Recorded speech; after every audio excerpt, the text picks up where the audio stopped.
Hello বন্ধুরা, কেমন আছেন? আশা করি সকলে ভালো আছেন এবং সুস্থ আছেন। আর আজ আপনাদের বলব ২০২৪ ওয়ার্ল্ড কাপ। ২০২৪ যে টি-টোয়েন্টি ওয়ার্ল্ড কাপ আছে, সেই টি-টোয়েন্টি ওয়ার্ল্ড কাপের শিডিউল ঘোষণা হয়ে গেছে। আচ্ছা, শিডিউল ঘোষণার পরে দেখা যাচ্ছে যে এই বিশ্বকাপে মাত্র ২০টা দল সর্বাধিক, যদিও আজ পর্যন্ত বিশ্বকাপের ইতিহাসে সর্বাধিক দল পার্টিসিপেট করছে এই বিশ্বকাপে, টি-টোয়েন্টি বিশ্বকাপে। সেখানে দেখা যাচ্ছে ২০টা দল পার্টিসিপেট করছে। সেই ২০টা দলকে আবার আপনার ৪টে গ্রুপে ভাগ করা হয়েছে। Group A, group B, group C, group D. এই ৪টে ফরম্যাটে ৪টে গ্রুপে ভাগ করা হয়েছে। ৪টে গ্রুপে আপনাদের কাছে ইন্ডিয়া আমরা এ গ্রুপে আছে। আর ইন্ডিয়ার সাথে কে আছে?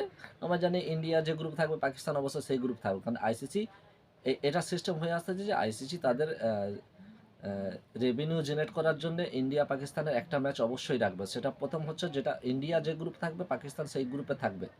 কারণ ক্রিকেটের যতটা দর্শক আছে তার 80% দর্শক কিন্তু ইন্ডিয়া পাকিস্তান বা এই যে সাউথ ইস্ট কান্ট্রি আছে সেই কান্ট্রিগুলো থেকে। সেক্ষেত্রে ইন্ডিয়া পাকিস্তান ম্যাচটা হচ্ছে সবথেকে বড় উৎসাহিত ম্যাচ বা সবথেকে বড় দেখা যাওয়া ম্যাচ। সেক্ষেত্রে আমরা সকলে জানতাম যে ইন্ডিয়া পাকিস্তান গ্রুপ স্টেজে একই গ্রুপে থাকবে এবং একটা ম্যাচ অবশ্যই ইন্ডিয়া পাকিস্তান গ্রুপে খেলবে। সেক্ষেত্রে সেই রীতি অনুযায়ী ইন্ডিয়া পাকিস্তান একই গ্রুপে আছে। সেখানে দেখা যাচ্ছে গ্রুপ এতে আপনার ইন্ডিয়া, পাকিস্তান, আপনার আয়ারল্যান্ড আর ইউএসএ, কানাডা। যদি ইন্ডিয়া পাকিস্তান যুদ্ধ শক্তিশালী দল, বাকি আর আয়ারল্যান্ড, কানাডা। সেক্ষেত্রে দেখা যাচ্ছে যে ইন্ডিয়া এই গ্রুপ থেকে টপ অফ দ্য টেবিল করবে, নিঃসন্দেহে, সমস্যা নেই। আর দ্বিতীয় দল হিসাবে যদি বলি পাকিস্তান চলে যাবে, তাহলে এটাও একটা অনেকটা সিওরিটি হতে পারে যে পাকিস্তান দ্বিতীয় দল হিসাবে যাবে। কারণ তৃতীয় দল যেটা আছে এদের কাছাকাছি, সেটা Ireland, US, Canada. US, Canada, Ireland এটাকে আপনি ধরতে পারেন না যে এরা এই গ্রুপ থেকে কোয়ালিফায়ার করবেন। যদিও পাকিস্তান দল সম্বন্ধে কিছু বলা যায় না, কারণ পাকিস্তান দলটা হচ্ছে আপনার আনপ্রেডিক্টেড দল। এরা কখন কি করে বোঝা মুশকিল। সেক্ষেত্রে আমরা যদি ধরে নিচ্ছি যে এই গ্রুপ থেকে টপ অফ দ্য টেবিল করবে আপনার India, top of the table করবে এবং সেকেন্ড দল হিসাবে আপনার পাকিস্তান যাচ্ছে। কিন্তু এখন প্রশ্ন হচ্ছে, যেটা হচ্ছে সবথেকে এই যে ৪টে গ্রুপের মধ্যে সবথেকে যেটা গ্রুপ অফ ডেথ যেটা বলা হচ্ছে, সেটা হচ্ছে আপনার গ্রুপ ডি। গ্রুপ ডি, আর সেই গ্রুপ ডিতে আমাদের প্রতিবেশী দেশ বা আমাদের প্রতিবেশী যে আহ, বাঙালি একটা দেশ, সেটা হচ্ছে বাংলাদেশ। সেই বাংলাদেশের কিন্তু গ্রুপ অর্ডার ডেতে পড়ে গেছে। সেখানে দেখা যাচ্ছে বাংলাদেশ আছে, আপনার সাউথ আফ্রিকা আছে, তার সাথে আপনার শ্রীলঙ্কা আছে। এরকম শক্তিশালী সব দেশ আছে। শক্তিশালী দেশদের সাথে পড়ে গেছে সেখানে মানে কি বলে, শ্রীলঙ্কা, সাউথ আফ্রিকা এবং নেদারল্যান্ডের মতন যে দলগুলো আছে সেখানে শক্তিশালী দল। আপনি বলবেন হয়তো নেদারল্যান্ড, আমরা দেখেছি নেদারল্যান্ড যে দলটা এবারে যে টি-টোয়েন্টি 50 ওভারের যে বিশ্বকাপ হয়েছে, ওয়ান ডে বিশ্বকাপ, সেখানে দেখেছি বাংলাদেশকে হারিয়ে দিয়েছে। নেদারল্যান্ড যথেষ্ট শক্তিশালী দেশ, শক্তিশালী ক্রিকেট খেলছে এখন, শক্তিশালী টিম।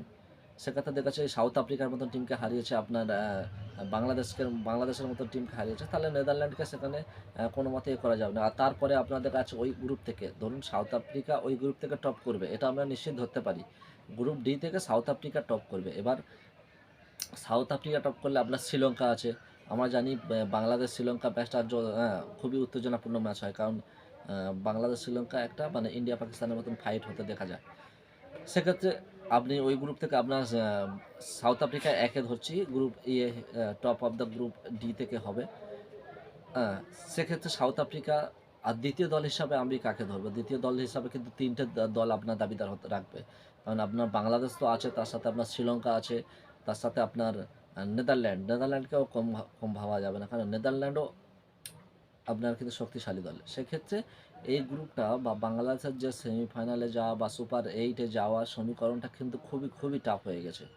কারণ এই গ্রুপে আপনার একমাত্র নিউজিল্যান্ড, আহ, একমাত্র আপনার সাউথ আফ্রিকা নিশ্চিত করতে পারবে সেমিফাইনাল খেলা। সেক্ষেত্রে দেখা যাচ্ছে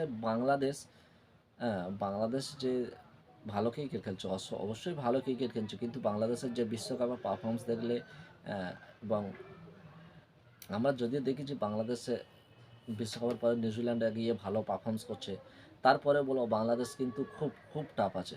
বাংলাদেশ সুপার এইটে যাওয়ার জন্য কিন্তু মানে কি বলে, খুব এক ভালো ক্রিকেট খেলতে হবে, তবে আপনি সুপার এইটে কোয়ালিফায়ার করতে পারবেন। সো অবশ্যই আশা করব বাংলাদেশ সুপার 8 এ কোয়ালিফায়ার করবে এবং আমাদের প্রতিবেশী দেশ হিসাবে তারা অবশ্যই আমি চাইবো তারা সুপার 8 এ কোয়ালিফায়ার করুক।